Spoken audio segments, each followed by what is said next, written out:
потому что литература, она развивает воображение, она развивает способность мыслить, она развивает способность представлять себя в разных ситуациях. Это очень важно. Я с детства читаю много и до сих пор читаю много. Вот. Ну, то есть мои раскупили, его нет. Если вы хотите вырастить умных детей, читайте им сказки. А если вы хотите вырастить еще более умных детей, читайте им еще больше сказок. Сложно ли писать юристу жанр фэнтези, вообще книгу? Самый, наверное, бессмысленно сложный вопрос. Доброго времени суток, дорогие друзья! Рады приветствовать вас на канале литературного клуба 451 градус. И у нас в гостях Ержан Есымханов, юрист, блогер, спортсмен и автор ряда статей про недвижимость, автор книги, фэнтези-романа «Война». И давайте начнем беседу про то, чем вы сейчас занимаетесь, Ержан. Давайте начнем. Чем занимаюсь? Работаю немножко, да. Я юрист, партнер юридической фирмы, занимаюсь юридической работой, помогаем бизнесу решать вопросы самые разные. Помимо этого занимаюсь очень много семьей и детьми, помимо этого занимаюсь спортом, помимо этого занимаюсь немножко тем, что в социальных сетях пишу какие-то вещи, которые иногда находят у людей понимание. Вот как-то так. Отлично. Какое место в вашей жизни занимает литература, чтение книг? Большое, честно говоря, потому что если брать условный список, из 10 наиболее приоритетных вещей, да, в моей жизни, работа, спорт, семья, дом и так далее, то книги будут, где-то, не знаю, в топе будут, да, вот где-то наверху. Да, вот в этой десятке книги окажутся точно. И они однозначно имеют большее значение, чем очень многие виды развлечений, чем сериалы, чем интернет, и все такое прочее. Я с детства читаю много и до сих пор читаю много. Хотя, к сожалению, времени становится все меньше и меньше. Его объективно всегда немного, да. Но до сих пор мой любимый вид досуга, да, если у меня есть условно полчаса, я лучше с книжкой поваляюсь, да, чем буду заниматься чем-то еще. Почему именно важна литература, как чтение для человека? В последнем посте, который вы писали про молодежь, вы очень хорошо раскрыли эту тему. Можете рассказать про это? Литература, она в чем важность, да, литературы и ее отличие от других, каких-то видов человеческой деятельности в том, что она апеллирует к воображению, она развивает воображение, да. Еще Эйнштейн сказал, что если вы хотите вырастить умных детей, читайте им сказки, а если вы хотите вырастить еще более умных детей, читайте им еще больше сказок. У детей нужно развивать воображение. Да. Есть известная статья фантаста английского Нила Геймана, где он анализирует феномен, американского предпринимательства, Силиконовой долины, да, и так далее. И он рассказывает историю о том, что одно время в Китае постарались воссоздать успех Силиконовой долины и задумались об успехе, отправили туда людей и так далее. Я не знаю, это реально. Чтобы они обучились? Да, я не знаю, это реальная история или нет, но она очень показательная. Да, но я думаю, что поскольку ее рассказывает Нил Гейман, наверное, она реальная. И проанализировав причины этого успеха, китайцы пришли к выводу, что одна из причин этого успеха – это большое обилие фантастической литературы. Креативность. Да, фантазия. Потому что она апеллирует, потому что литература, она развивает воображение, она развивает способность мыслить, она развивает способность представлять себя в разных ситуациях. Это очень важно. Она дает, какой-то потенциал, какой-то набор альтернатив. Вариант. Да, то есть чем больше вы читаете, тем о больших вещах вы можете мечтать. А мечтать очень важно, потому что у нас сейчас главное и ключевое слово для всех – это мотивация. Да? Мотивация, откуда взять мотивацию. Среди молодежи особенно. Да. Как себя мотивировать на то, чтобы что-то делать или что-то не делать и так далее. Так вот, литература это очень простой способ мотивацию найти. Это наиболее простой способ мотивацию найти, потому что литература приучает мечтать. А если вы мечтаете, то это ваша мотивация и есть. Если вы мечтаете, вы начнете вставать и делать что-то. Да. Ну вот очень как бы коротко, да, вот, наверное, ответ в этом. Да, воображение и способность мечтать. Это может звучать немножко абстрактно, но ничего важнее нет на самом деле. Да, если мы говорим там о каком-то человеческом успехе, ничего важнее не бывает.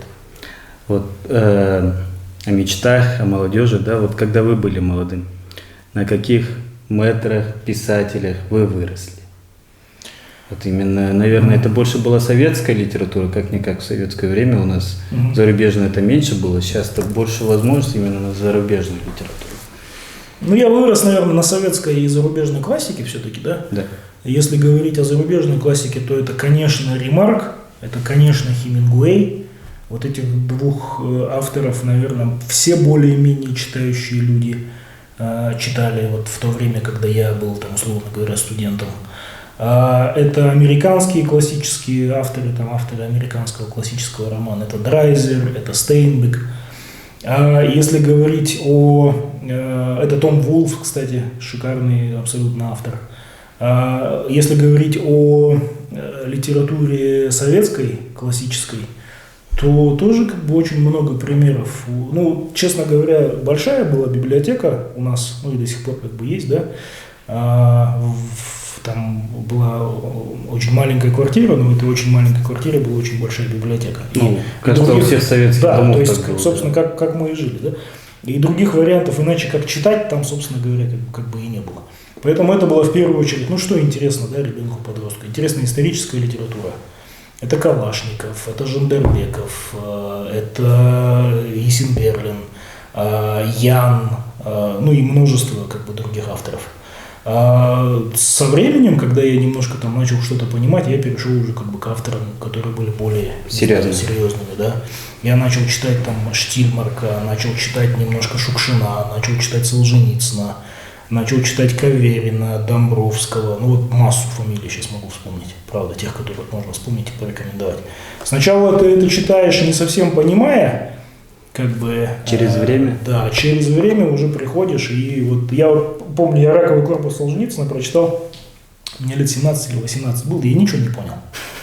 А недавно купил в бумаге и перечитал, и это поразительная книга. Все-таки жизненный опыт, который ты прошел, жизненный путь, это уже ты осознаешь по-другому.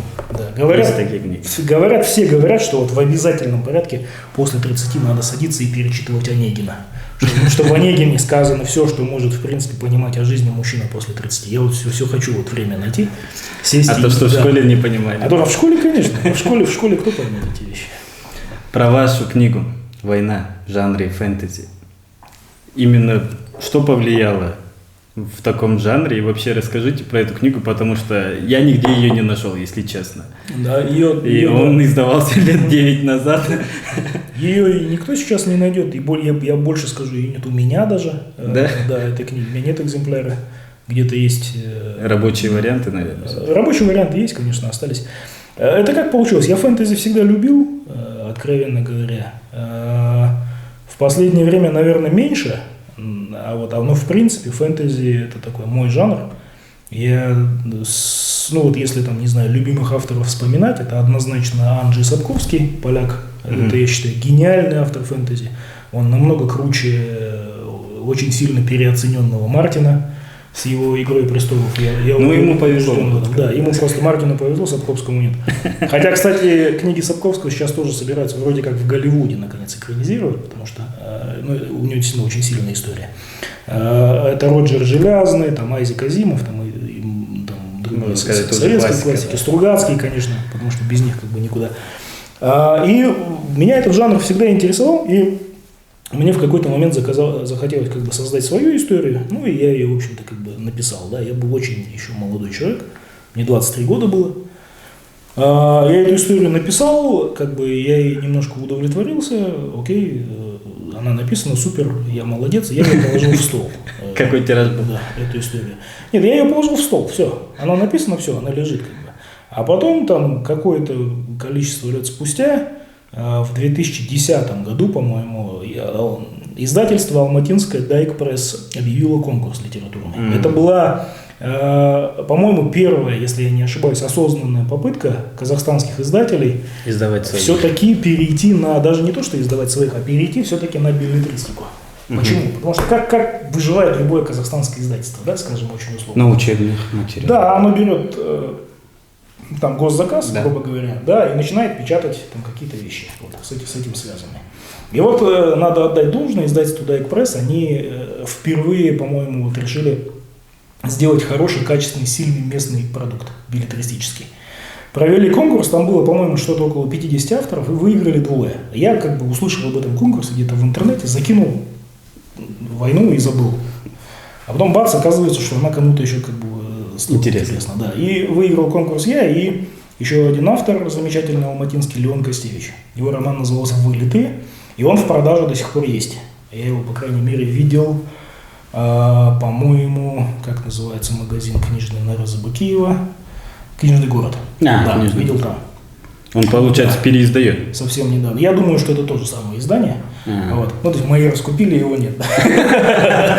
Ну, это хорошо, если на 10 лет. Это шутка, конечно, потому что у него отличная книга, на самом деле.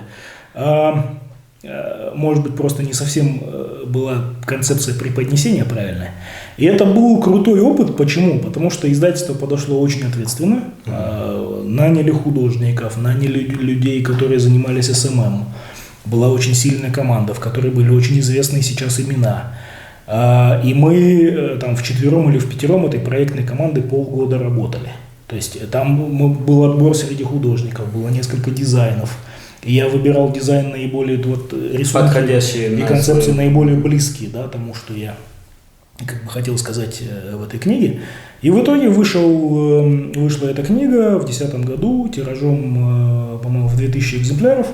Сейчас это библиографическая редкость, потому что ее нигде нет. Окей, как бы, вот. Но я ее недавно перечитывал, что-то около года назад. Ну и как бы эта вещь очень-очень-очень сырая, объективно. Я бы сейчас ее переписал, сделал как бы немножко суше, лаконичней. Какие-то вещи убрал бы, какие-то вещи бы добавил. Поработал бы одним словом. Отредактировали. Да, это было бы не редактирование, да, это было бы существенное такое исправление. Вот такая вот история получилась с этими книгами, с моей и Леона Костевича. А потом издательское дело в Казахстане опять надолго заглохло. Ну и вот в последнее время происходит... Ну, сейчас подъем есть уже, сам издаты и мелкие издательства поднимаются, старые издательства, вот мы недавно отмечали Интерлигал, они 25 лет, но они тоже, вот, можно сказать, поднимают именно молодых авторов, тех, кто даже уже пишут, сборниками, отдельными. Вообще, сложно ли писать юристу жанр фэнтези, вообще книгу? Юридическая профессия, в принципе, располагает к умению писать. Потому что юридическая профессия, она про документы. Все-таки. Мне казалось наоборот все-таки. Она более сухая. Да нет, четкая. Она, ну видите, сухая и четкая, это правда, да. Но это и нужно. Почему? Потому что главная проблема не придумать, что написать. Главная проблема избавиться от лишнего. Избавиться. Если вы посмотрите, почему очень много людей хотят быть блогерами, да, но вот когда они приходят в Facebook и начинают писать, они не находят, там, в Facebook или куда-то еще, и начинают писать, они не находят отклика. Почему? Потому что важно умение структурировать текст, и очень важно умение убирать лишнее оттуда. То есть, если вы пишете текст, если он у вас написан на страницу, все, что вам на текст не играет, оно должно быть оттуда и выжжено. Вот. И тогда это будет эффективный, сильный текст, который будет цеплять. Вот юридическая профессия этому учит. Этому учат, ну и как бы, может быть, не все, конечно, юристы, наверное, писать там, не знаю, могут и должны, но вот мне повезло, да, меня научили этому хорошо, вот я работал в нескольких местах, где хорошо учат писать именно формальные документы, и это очень хорошо структурирует мозги. Вот, то есть понимание, что первичное, что вторичное, как должен структурно, да, выглядеть текст. почему его не надо затягивать, что в нем хочет видеть читатель, умение взглянуть глазами читателя. Вот. Поэтому юридическая профессия, я считаю, она располагает вообще к тому, чтобы... Вот это, наверное, не случайно, что среди популярных блогеров в Казахстане так много адвокатов. Потому что объективно адвокаты – это люди, которые с документами работают постоянно, это их инструмент. Поэтому они этот инструмент потом переносят куда-то. Но я просто со сколькими юристами и адвокатами встречался, мне казалось наоборот. Поэтому я и спросил этот момент. Следующую книгу планируете? Будет ли продолжение, либо книга по юриспруденции, например, тем же самым вы же говорили, что вот как-то преподавали в универе и говорили, что детишки, студентики даже не знают некоторых элементарных законодательных норм, да? Вот какой-то разжеванный вариант, скажем так. Ну, не думали бы? У меня есть, помимо войны, еще вещи. Они были сделаны, на той волне, да, потому что, это действительно была такая волна, подъем, да, когда была издана первая книга, очень хотелось писать, продолжать. Дальше. И я написал одну такую штучку, она такая немножко где-то юмористическая, где-то такой пост-ап, где-то тоже фэнтези, да, и фантастика. Эта штука называлась «Территория 17». И с этой штукой я прошел финал конкурса сценариев, который организовал Тимур Бекмамбетов. И там был Астанинский международный кинофестиваль. Мы 5 финалистов презентовали эти сценарии для какого-то большого жюри, состоящего из представителей крупных кинокомпаний, с большими именами, чуть ли не Fox и так далее. То есть я написал сначала книгу, я ее потом переделал в сценарий, потому что для сценария все-таки свои стандарты и так далее. То есть войной все дело не ограничилось. И, откровенно говоря, «Территория 17» мне нравится намного больше. Я ее тоже недавно перечитывал, потому что... И это связано, конечно, с тем, что уже была набита рука, потому что с писательством как? Чем больше ты пишешь, тем лучше ты пишешь. Да, это надо работу, как к работе относишься. Да, объективно. То есть, если вы написали 1000 страниц, то ваша 1000-я страница будет написана однозначно лучше, чем первая, 100-я и 500-я, да. А если вы написали 1200, то 1200 будет намного лучше всех остальных. Но иногда бывает наоборот, первая выстреливает, или какая-то начальная бывает выстреливает, остальные работать может. Здесь, видите, выстреливает, это даже немножко другой вопрос. Я имею в виду именно, наверное, опыт. Даже не опыт, а именно скилл, да, навык. Умение писать, да, умение словами выражать мысли, как-то их структурировать и так далее. Вот то, о чем мы говорили чуть раньше. Угу. Поэтому у меня, кроме войны, есть вещи, да, написанные большие, но они пока лежат в столе и пусть лежат. Да, я считаю так. Я не вижу необходимости пока ими куда-то в массового читателя пытаться запульнуть, потому что как-то пока, честно говоря, мне кажется, не нужно это. Вот. Что касается, не знаю, книг на юридическую тематику в Казахстане, с этим на самом деле проблем нет. Вот правда. С тем, чтобы юридические концепции хорошо, грамотно обосновать и рассказать и выразить в книге, в письменном виде в Казахстане с этим проблем нет точно. У нас очень, до сих пор, слава богу, очень сильная школа ученых-теоретиков, которые умеют писать и издаются. Можно вспомнить профессора Диденко, одного из наиболее популярных авторов, Калдырова и других. То есть это действительно опытные люди, это опытные преподаватели, которые умеют простыми словами объяснить сложные вещи. Лезть туда, какой смысл, да, опять же. Поэтому я пока, честно говоря, в крупный жанр не лезу. Я пока ограничиваюсь соцсетями. Пока этого достаточно. Про соцсети. У вас основное сейчас это Facebook, и в Инстаграме, кажется, у вас тоже. Как вообще эти посты появляются? Вы делаете какое-то расписание или что-то удивило, это собралось, так пишете? Как? По-разному всегда получается. Честно говоря, проблем с тем, чтобы тему выбрать, нет вообще. Выйди на улицу и все, да? Да, у нас можно с утра открыть любой новостной сайт, и там будет 5 тем. Условно говоря, не знаю, какой-нибудь Tender News открываешь, и тут уже все, полно сюрпризов. Стоит ли писать на каждую тему, это большой вопрос. Потому что я все-таки считаю, что у блога должна быть концепция. у блога должно быть направление. У вас какое направление? У меня направление общество, Семья. город, семья, спорт, литература, опять же. Но у меня эти направления, они как бы четко структурированы по соцсетям, потому что у меня в Фейсбуке все-таки больше какие-то общественные, социальные вещи, да. В Инстаграме более семья, да, семья и дети, спорт и так далее. Телеграм — это кино и литература обычно, вот чаще всего. Вот я считаю, что у каждого блогера должен быть свой фокус, да, и если какие-то вещи получаются хорошо, то надо делать их. И нет смысла там распыляться на все, потому что есть там такие люди, сегодня ты пишешь о сельском хозяйстве, завтра, я не знаю, там, о космосе, да. Аудитория не поймет, что ты, кто ты. Бывает. Да, аудитория, она может и поддержать на самом деле, да. Я имею в виду, что это же все должно к чему-то идти. Это же все не просто писать ради того, чтобы писать, да, потому что иначе это, я прошу прощения за это слово, это мастурбация. Ну, это абсолютно бессмысленное занятие, бесплодное и не приводящее ни к чему. Но все-таки должен быть какой-то результат, а для результата должен быть фокус, и этот фокус, он дает аудиторию, которая знает, чего от тебя ожидать и будет тебя поддерживать. Вот. Особенно это хорошо работает в плане социалки. Если я пишу про город наши, про его проблемы, я уже знаю, что у меня есть аудитория, которая какие-то вещи будет разделять и будет меня поддерживать. А с помощью этой аудитории уже можно, там, я не знаю, как-то пытаться общественное мнение в ту или иную сторону, не знаю, убедить. Да, не то чтобы изменить, но, не знаю, попросить измениться.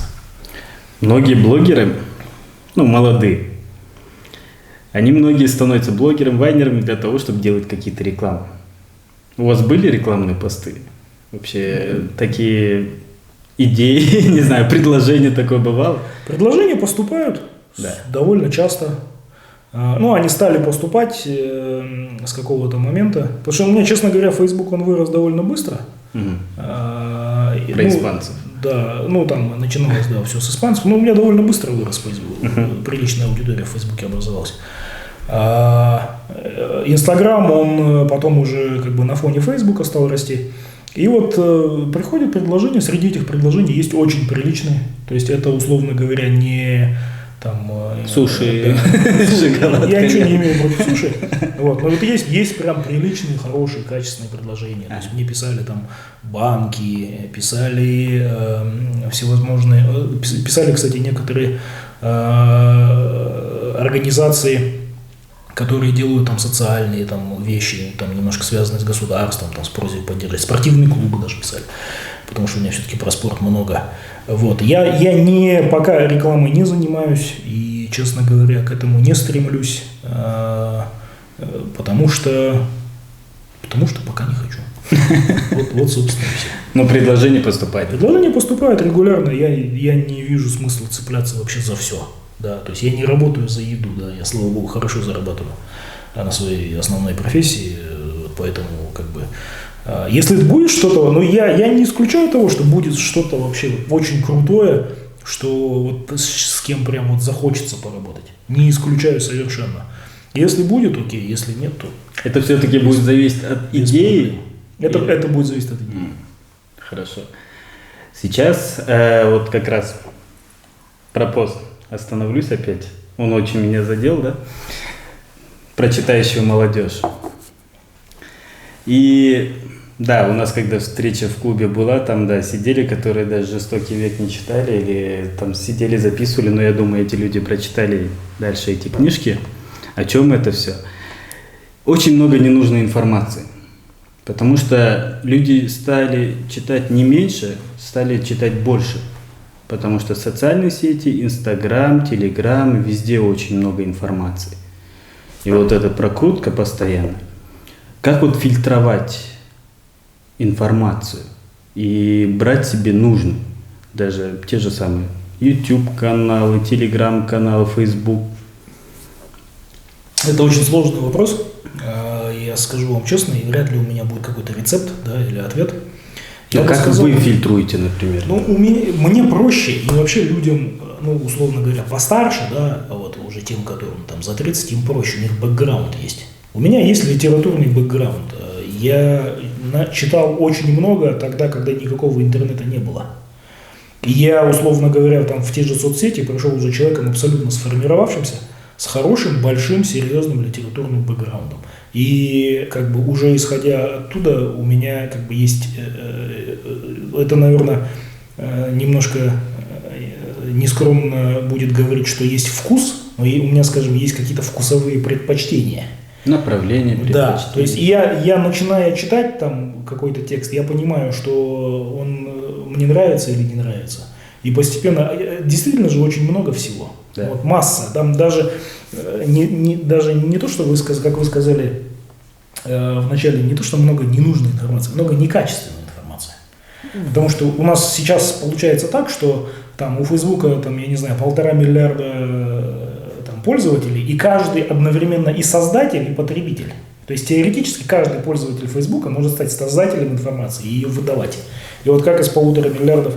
Вот, мне в этом плане немножко легче, потому что, ну и, наверное, все равно, да, это даже не обязательно, это просто сила возраста, да, вот, потому что можно просто, уже есть какие-то предпочтения, и их можно выбирать. Что делать тем, у кого таких предпочтений нет? Подходить все-таки к выбору, наверное, контента тщательнее, да, немножко. Работать над потреблением контента. Может быть, ограничить количество в ущерб качеству. Может быть, ограничить картинку в ущерб тексту. Может быть, ограничить развлекательный текст в ущерб даже не то что научному, а какому-то все равно аналитическому и осмысляющему. Да? Потому что все-таки умение анализировать, опять же, оно дается литературой. И это умение анализировать уходит тоже. Это огромная проблема в нашей профессии, в том числе, когда я со многими ребятами приходят на собеседование там, и так далее. Когда ты им даешь задание, ты понимаешь, что умение анализировать уходит. Вот в этом главная проблема. А вот это то, что принято называть клиповым мышлением, то, что принято называть потреблением ленты, вот этим вот мельканием на смартфоне, когда ты делаешь вот так или вот так, это очень вредит умению погружаться, сосредотачиваться, делать глубоко, да, вот какие-то вещи осмыслять. Первые 8 секунд и все. Да, и это надо учиться делать. То есть это навык абсолютно необходимый, я считаю, для кого угодно.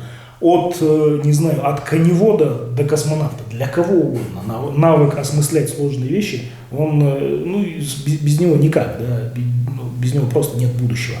Поэтому, и если его начать развивать, то постепенно придет как бы и все остальное. Постепенно захочется отказываться там, от каких-то вещей, там, не знаю, несвойственных и простых. Поэтому, ну, действительно нужна какая-то работа над собой. Я себя, честно говоря, заставляю тоже делать это, потому что я, в принципе, я же в той же информационной среде нахожусь. Да, и это тоже отнимает время. Там посты там, и все прочее. Там те статьи, которые мне нравятся, большие и сложные, я их откладываю. Я их стараюсь не откладывать далеко, я стараюсь их перечитывать, когда есть время, там, по вечерам там, или по выходным, анализировать там, и так далее, и так далее. То есть надо, грубо говоря, заставлять мозги работать постоянно. В тонусе держать. Да, в тонусе держать, совершенно верно. Вы знаете, сейчас время такое конкурентоспособное, да, среди молодежи, среди всех уже можно сказать. И людям уже надо... Не как раньше в советское время, там, стал токарем и всю жизнь токарь. Надо уже осваивать разные другие профессии, да, социальные сети, разные, ну, то, что вы сейчас совмещаете, писательство, блогерство, юриспруденция. Кем вы себя видите через 10 лет? Это, знаете, наверное, самый,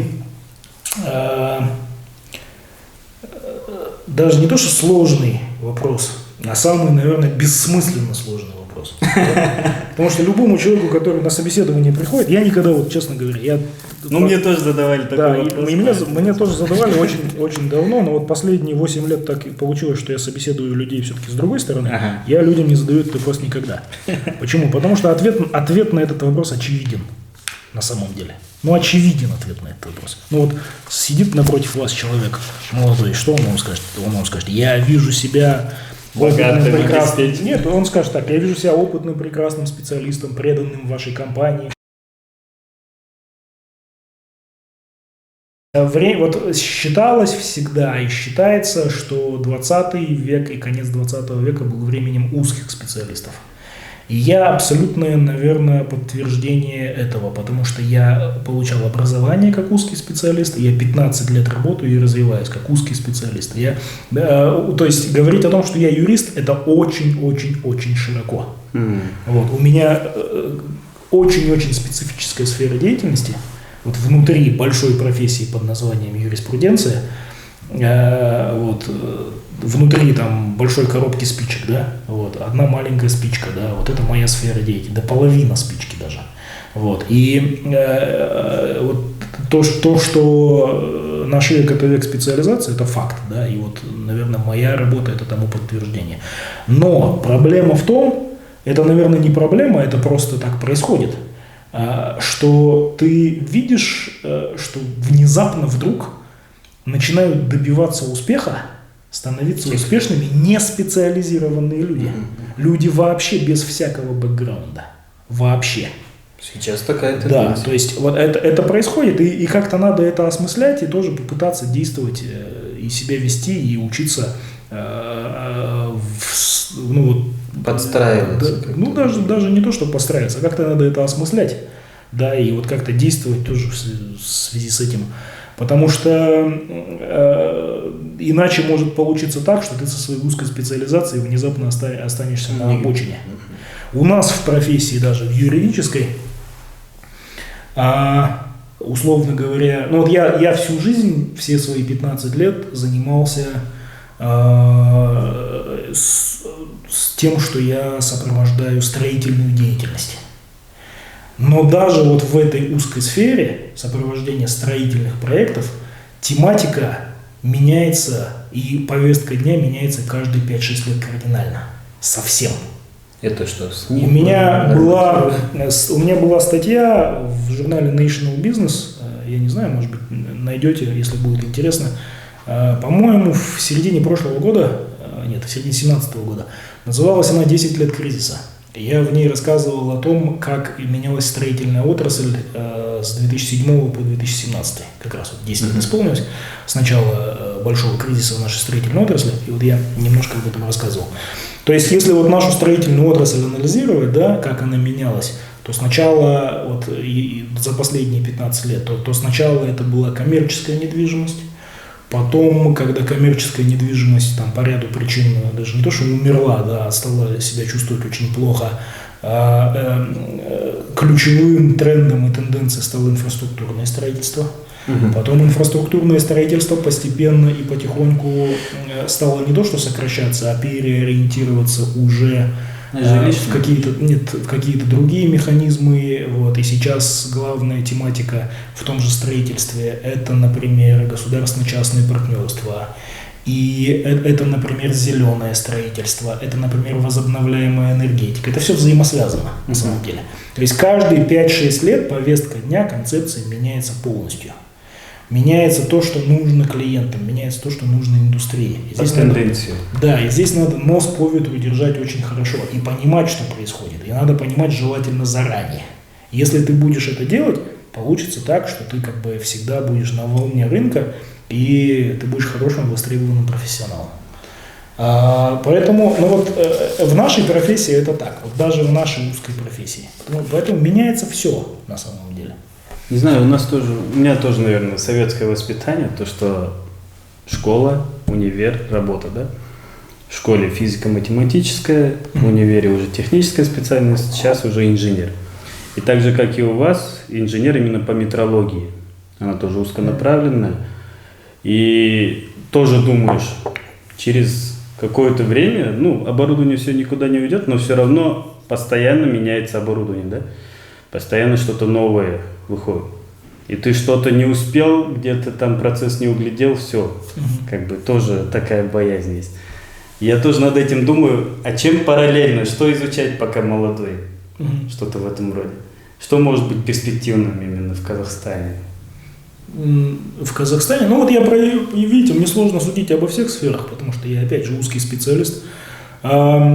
Около года назад, по-моему, в ноябре 17-го в Forbes у меня еще одна статья вышла, я говорил о том, что я писал о том, какие направления для юристов будут перспективны в ближайшее время. В дальнейшем, да? Да, и там, по-моему, 5 основных направлений я выделял. Там было, если я не ошибаюсь, опять же ГЧП, возобновляемая энергетика, авторские права, обязательное декларирование и индивидуальное налогообложение и что-то еще.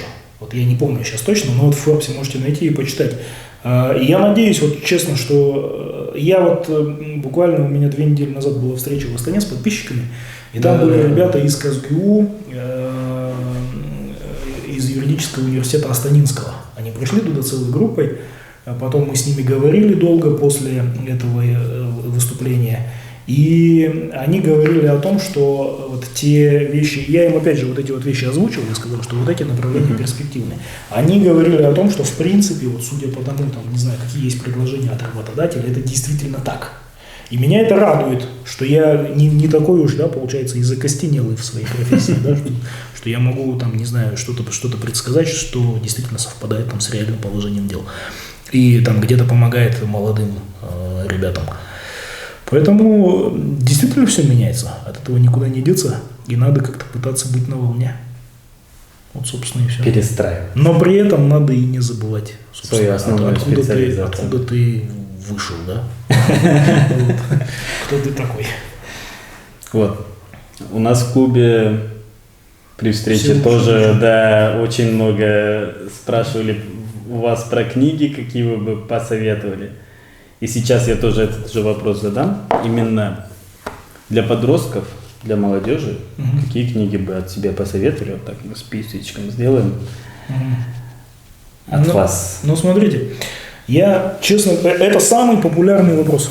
Вот реально. На встречах, в дайректе, в Фейсбуке. Но если дальше это... Везде. Это самый популярный вопрос. Посоветуйте книги, посоветуйте книги. Я вот пишу иногда, у меня в Телеграме, я не знаю, вот если вы в Телеграме в моем забьете, вот поиск книги, постов 50, наверное, будет. Ну, минимум. Это с учетом того, что я Телеграм веду всего год. И я вот советую, а потом прихожу на встречи и понимаю, что не читаю. Да, то, что я советую. И я, знаете, у меня есть одна идея, я, наверное, это буду делать параллельно в Фейсбуке и в Инстаграме, потому что у меня там аудитория разная, процентов на 70, наверное. Я буду все-таки списки какие-то любимых книг с краткими аннотациями публиковать, но по разделам. Советская классическая литература, бизнес, общество, зарубежная литература. Что-то вроде со своей рецензией. Очень-очень-очень короткие. Я вот буду там небольшими там списками, буквально там по 5-6 книг. Но это будет очень сложно, наверное, потому что, ну вот я не знаю, там о той же... Я вот вчера, честно говоря, я готовился к интервью, к нашему, и я поднял список книг, которые у меня есть в электронной книге, вот в моей старой потрепанной, и в букмейте. Да? Я просто поднял список авторов. И стал смотреть авторов, которых я мог бы порекомендовать. Вот только тех, которых я мог бы порекомендовать, больше 100 фамилий. Это за последние 2 года. И это не считая тех, кого я рекомендовать не стал бы ни в коем случае. А их, наверное, раза в 2 больше. Ну вот правда. Вот я вот себе сделал короткий список перед нашей встречей. Вот мы берем, допустим, советскую классику. Я вот начинаю перечислять. Да, это те, кого я читал. Вот я очень многих не читал. Солженицын, Аксенов, Нагибин, Шукшин, Штильмарк, Веллер, Алексей Толстой, не знаю, тоже Булгаков, Ильф и Петров, Исаак Бабель, Белых и Пантелеев, такой автор, как Вильям Козлов, которого забыли совершенно, гениальный детский автор. Надар Думбадзе, Анатолий Приставкин. Это вот только те, кто вот у меня вот сразу был вот буквально вот так вот в листе. Это то, что я за последние 2 года читал или перечитывал. Вот поэтому, ну вот о рекомендациях так. На самом деле. Хорошо, мы тогда этот список прям... Да. Нет, знаете, об этом рассказывать надо. Вот этот список фамилий, вы его найдете, я не знаю, ну вот вы в интернет забиваете советская литература. И все выйдет. Да, и это выйдет. О каждом из этих людей можно рассказывать, я не знаю, часами. Вот вы в любую фамилию, вот закройте глаза и ткните пальцем в любую фамилию. Давайте. Так, Том Вулф. У Тома Вулфа есть гениальный роман, абсолютно гениальный. Называется он «Костры амбиций». Слышали? Нет. И у него есть еще один гениальный роман, называется «Мужчина в полный рост». Том Вулф, в чем его специфика? Это большой американский писатель.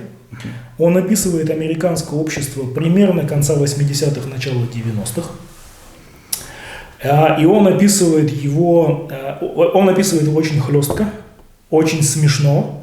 И у него всегда какая-то одна, не знаю, изюминка, да, вот сюжета, на которую накручивается очень много вещей. И получается так, что, ну вот, например, «Костры амбиций», в основе сюжета лежит гибель подростка чернокожего, которого сбивает машиной успешный белый мужчина, который представляет, ну, он финансист, там занимается какими-то вещами, и рассказывается история этого чернокожего подростка, рассказывается история этого белого мужчины, а потом начинает вокруг этого события создаваться, я не знаю, вот взбиваться, как пена, чудовищное количество событий других, и это очень интересно, и это все происходит там буквально, я не знаю, за какие-то пару месяцев, и это приводит там, к совершенно неожиданной развязке и трансформации, и за этим наблюдать очень интересно. Мужчина в полный рост, начало, где-то середина 90-х сюжет, крупнейший магнат в сфере недвижимости. Эта книжка, она немножко про бизнес, как бы и немножко про общество. Крупнейший магнат в сфере недвижимости делает несколько неудачных инвестиций, и как бы он чувствует, что подбирается к краху. И как он оттуда будет выбираться? Супер. Вот это супер. И вот о каждом из этих авторов здесь, наверное, больше 100 фамилий, честно. Это вот то, что я просто вчера посмотрел электронную книгу и выписал. Можно вот так вот рассказывать. Поэтому наверное, отдельный блог сделаем с авторами. Да, поэтому я об этом, наверное, буду вот так вот писать, потому что, ну, как бы уже никак, уже от этого, ну, никуда не денешься абсолютно. Потому что, ну, ты читаешь эти вещи и понимаешь, что их не читали, а это книги, ну, просто крутые. Вот сейчас, например, бизнес, да, если мы говорим о бизнес-литературе, что принято подразумевать под бизнес-литературой? Как увеличить? Честно, вообще, это был следующий вопрос, да. Очень много приходит подростков, ну, молодежь, и спрашивают, есть ли книга по саморазвитию, психологии, предпринимательства, бизнес-литературы. У меня их очень мало, и практически я сам их не люблю. Вот, мотивационный, там, вставай по утрам, то есть, не знаю, почему это им нравится, вообще не понимаю. Может, из-за того, что сейчас такое расслабленное время, ну, мы, например, можно сказать, в таком возрасте уже пахали, там, учились, параллельно работали и жили в общаге, чтобы хоть что-то было, и домой старались что-то отправлять. Может, из-за этого, я не понимаю. Вот смотрите, я соглашусь, я тоже не люблю и не понимаю литературу. Как увеличить продажи? Вот эта вот литература. Как, не знаю, заставлять себя вставать по утрам. Просто. Вот. Или вот в Фейсбуке многомиллионные просмотры были. Была речь, там, американский генерал, спецназовец такой крутой, весь в шрамах, в белом этом их офигенном, значит, кителе американского генерала в фуражке, увешанный медалями, произносит речь, 5-минутную речь. И вот миллиард просмотров, ну ты думаешь, ну американский генерал, ну он, наверное, что-нибудь скажет. Он произносит 5-минутную речь о том, что важно застилать кровать по утрам. И что с этого начинается дисциплина. И ты думаешь, ё-моё, до какой степени деградировала вообще мотивация в обществе, что людям надо объяснять, зачем застилать кровати по утрам. Это же само собой разумеется. Сразу вспомнил одного человека, который говорит, по вечерам надо мыть посуду, чтобы у тебя на следующий день хорошее было настроение, было все хорошо. Ну вот зубы же никого не надо заставлять чистить, слава богу, да, наверное? Не надо заставлять делать иные гигиенические вещи, о которых можно и не буду упоминать, да? Вот, не надо заставлять. Вот, о том, что надо застилать кровать по утрам, мы произносим 5-минутную речь, и там у нее 10 миллионов просмотров на Фейсбуке. И вот я поэтому никогда не понимал вот эти вот книги из серии «Бизнес-бизнес», и у меня будет отдельный пост на тему того, какие книги о бизнесе, но это книги о бизнесе художественные. И это очень крутые книги, вот правда, действительно. Есть абсолютно гениальная книга Юлии Дубов «Большая пайка». Которую вы в прошлый раз рассказывали? Я говорил о ней, да. Вы читали ее? Нет, я очень, так и не нашел ее. Очень. Она есть в интернете, она есть везде. Это гениальная книга. Это книга о том, как возникала и создавалась империя Березовского.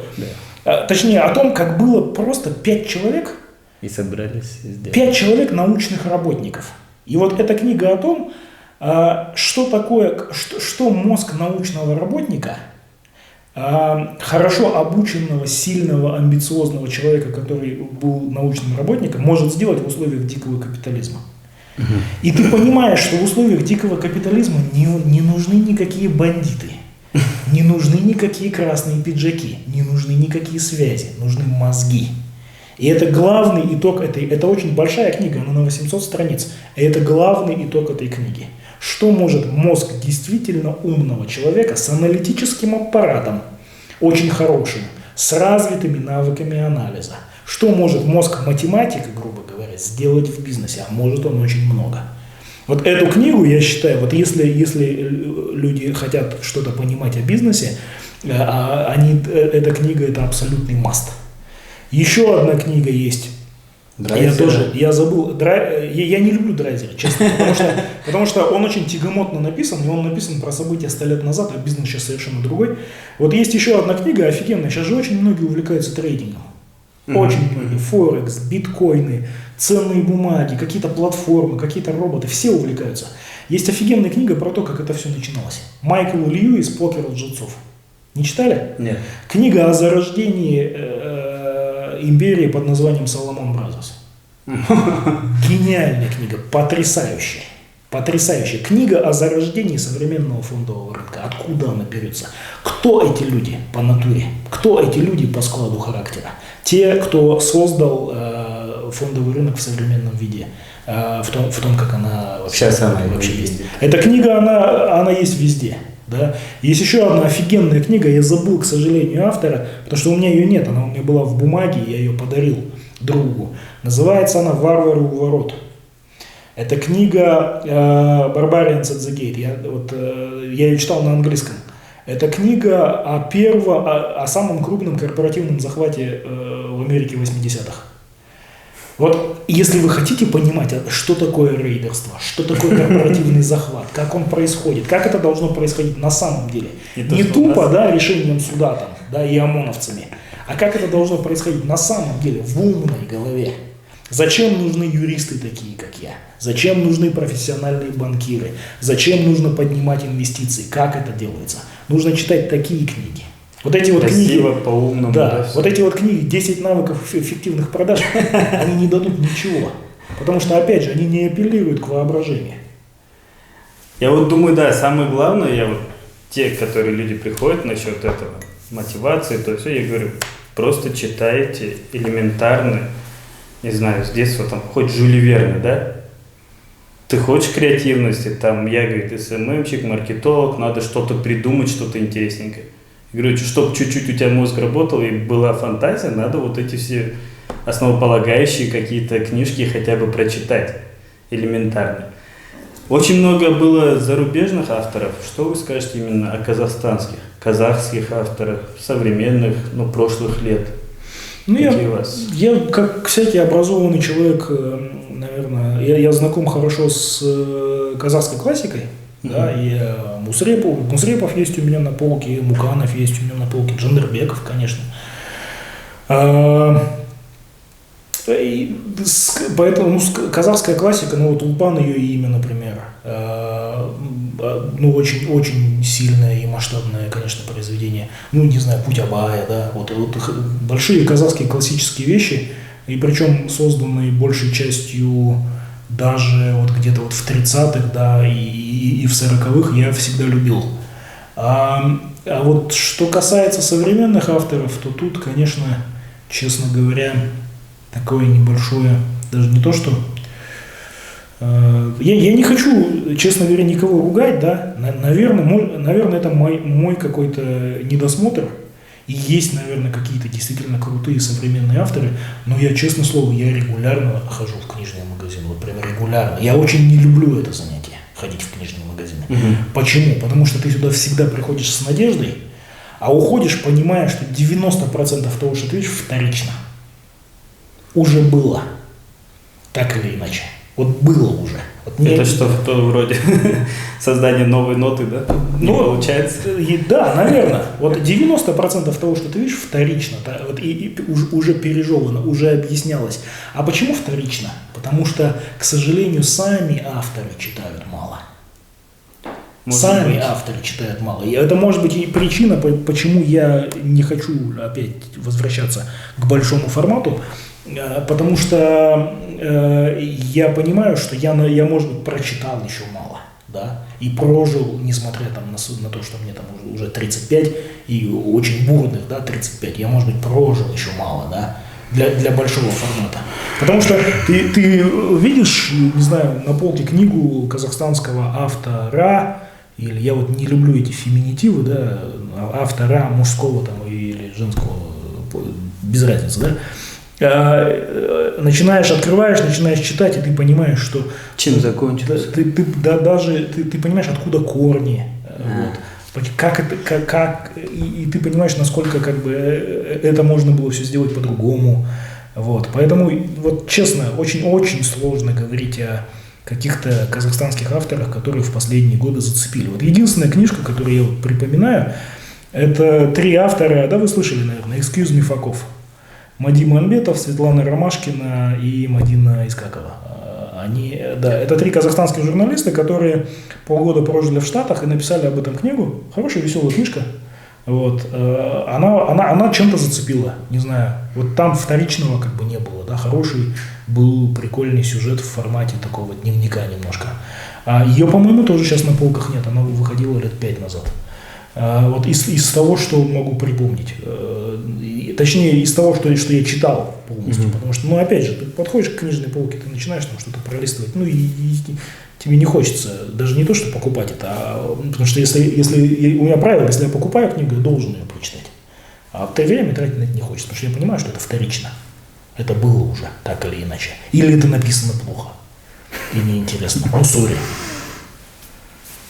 Но все-таки, да, мне кажется, есть такое недоверие, что ли, как вы и говорите, может, вы же не все изучили, там, может, и найдется, но у наших остался такой след, что могут сделать наши, да, отечественное что-то не очень, всегда не очень получается, не знаю, как-то такое отношение, потому что, когда я провожу, например, посетителей, вот, полочка там классика, это комиксы, манга, и вот казахстанская.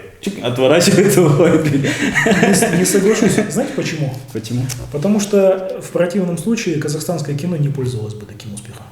Казахстанское кино пользуется сумасшедшим успехом. Сумасшедшим. Вы про какие фильмы? Я про все.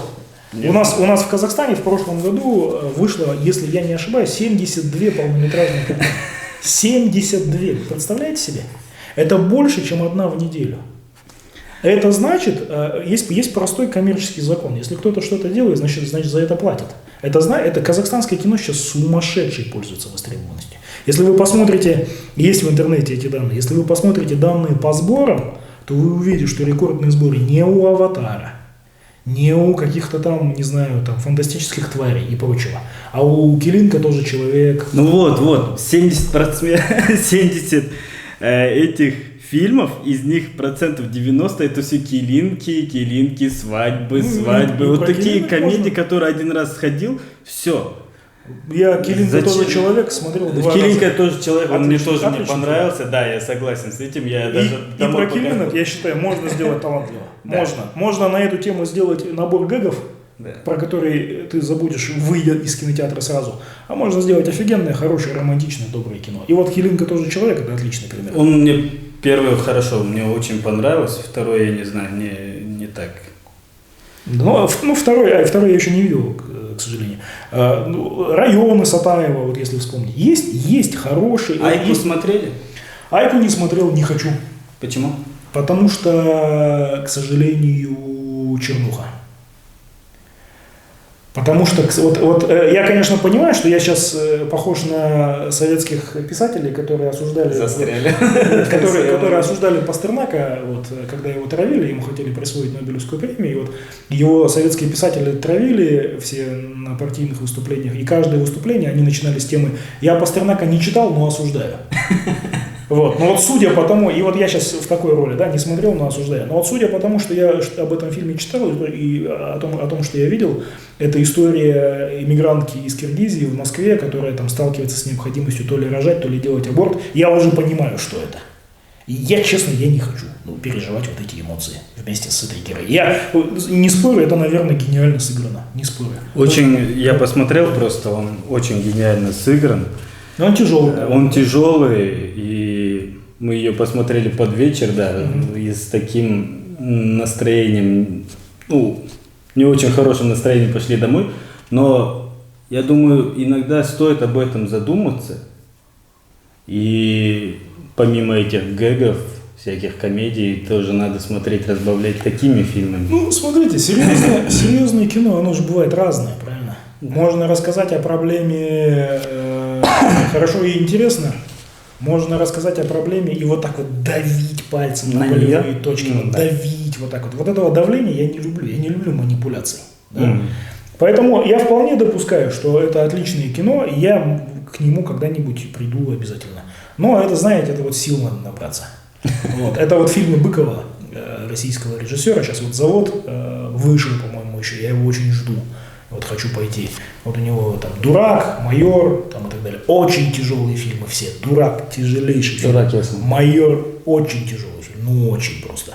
Вот. И смотришь вот эту атмосферу, чернуха, какие-то менты, черные машины, снег, грязь. Я на улицу выйду. Это все увижу, да?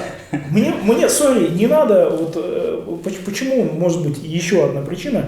Да, у меня об этом был пост где-то в Телеграме. У нас, к сожалению, к огромному, кино, оно делится на два таких больших куска. Есть вот, скажем так, массовое кино, и оно вот там немножко там свадьба, там той любой ценой, там килинки там, и прочее, а есть кино фестивальное. И вот фестивальный рецепт успеха казахстанского фестивального кино. Берешь джип и камеру, вот, например, вот эту вот камеру, едешь в аул, находишь самую бедную семью. Вот в аул за 300 километров уезжаешь, находишь самую бедную семью, которая живет ужасно плохо. Снимаешь про нее кино, везешь на фестиваль в Канны, выигрываешь. Таких фильмов было 5 или 6 уже. Это началось все еще с «Шизы» Гуки Амаровой, которую сейчас не помнит никто. «Шиза» был. Да. То же самое, что и о «Байке». Говорили об этом фильме точно так же. Все ходили, смотрели, все были. Кто сейчас помнит его? «Шизу». Кто сейчас помнит актера, детдомовца этого пацана? Где он? Он сейчас, я не знаю, он, не наш с вами ровесник, но чуть помладше. Да. То же самое абсолютно. Один в один. Рецепт тот же самый. Поэтому, сори, вот я не люблю, когда мне вот так вот на мозоль давят в очередной раз. На фестивалях пусть привозят и пусть европейским кинокритикам давят на мозоли. У них мозоли не такие, как у меня. Сори, мне наша реальность на мозоли давит достаточно часто. Ну, тогда также и книги у нас выходят на массовую. То, что вот блогеры пишут, закупают эти книги пачками, и внутри вода, пустышка, одноразовая. Я не знаю, я не могу вот сказать так однозначно, да, я вполне допускаю, что это хорошие книги, вполне. Но просто есть же время, да, и оно ограничено.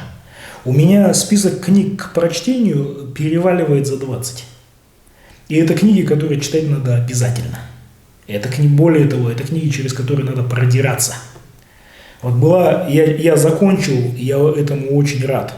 Я закончил недавно офигенную книгу Карен Армстронг, писательницы, которая пишет о религии. Я закончил недавно ее офигенную книгу «История Бога». Я ее рекомендую вообще всем, но это очень сложная книга. Философия больше? Это нет, это историческая книга, которая рассказывает о возникновении в принципе мировых религий. Об исторических обстоятельствах возникновения мировых религий. Кем с исторической точки зрения был Иисус Христос? Каким образом его идеи менялись? Каким образом его идеи сумел применить пророк Мухаммед? И он сделал это, кстати, абсолютно гениально. Он действительно был, как сейчас говорят, визионер, да. Вот сейчас у него есть вторая книга, которая называется... У него много книг, немало на самом деле. И вот у нее есть еще одна книга, которая называется «Будда». Я ее начал, и я понял, что к ней надо все-таки подойти как-то более сосредоточенно, вот я ее отложил немножко. Вот я хочу все-таки через нее продраться. И вот я когда вижу этот объем, да, а еще что-то хочется перечитывать. Ты подходишь там к полке книжной и понимаешь, что вот какую-то вещь там... Я вчера вот, когда полки просматривал, опять же, вот этот список составлял, я отложил пару книжек, к которым надо подойти еще раз. Давно я к ним не подходил, не здоровался, да, 2 руками. Вот, поэтому, и я прихожу в книжный магазин, и я понимаю, что, ну вот, сори, ребята, сори. Если все книги в мире кончатся интересные, приду к вам. Ну, прям как Еликбаев сказал. В одно время он тоже так говорил. И, наверное, последнее, вот, ваши пожелания нашим зрителям, подписчикам, читателям, чтобы вы от себя пожелали. Читать, развиваться, всегда думать о том, что будет не только сегодня и завтра, а через пару лет, быть разносторонним и готовить себя к каким-то нестандартным вещам. А еще не бояться мечтать и не бояться делать. Вот, собственно, все. Да. Спасибо вам, Миржан, что согласились дать интервью.